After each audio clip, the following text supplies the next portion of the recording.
ইমন মিয়ার কণ্ঠে বিএনপির ব্যতিক্রমধর্মী ভাষণ।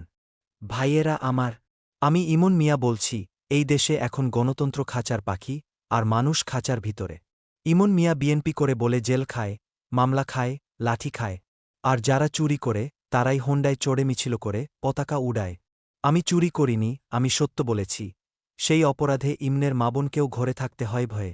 ভোটের রাতে ভোট হয়, কিন্তু ইমন জানেই না সে কাকে ভোট দিল। এই দেশ কি স্বাধীনতা দেখেছে, নাকি ইমন মিয়াদের স্বপ্নগুলোকে বেচে খেয়েছে?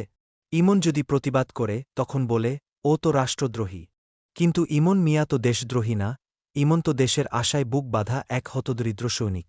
ইমন চাইলে প্রতিশোধ নিতে পারত, কিন্তু ইমন চায় পরিবর্তন। ইমন চায় এমন একটা বাংলাদেশ, যেখানে বিএনপি করি বললেই কেউ চাকরি হারাবে না, কেউ মায়ের মুখে কান্না শোনাবে না। ইমন চায় একটা ন্যায্য দেশ, যেখানে মানুষের ভোটের দাম থাকবে, কথা বলার অধিকার থাকবে। আজকে আমি ইমন মিয়া আপনাদের সামনে দাঁড়িয়ে বলছি, ইমন হারেনি, ইমন থামেনি। যতদিন দেশের মানুষ কাঁদে, ততদিন ইমন লড়বে। কারণ ইমন মিয়া একটা নাম না, ইমন মিয়া হচ্ছে এক যুদ্ধ, এক প্রতিবাদের নাম। আর এই প্রতিবাদ শেষ হবে বিজয়ের মধ্য দিয়েই। আসসালামু আলাইকুম।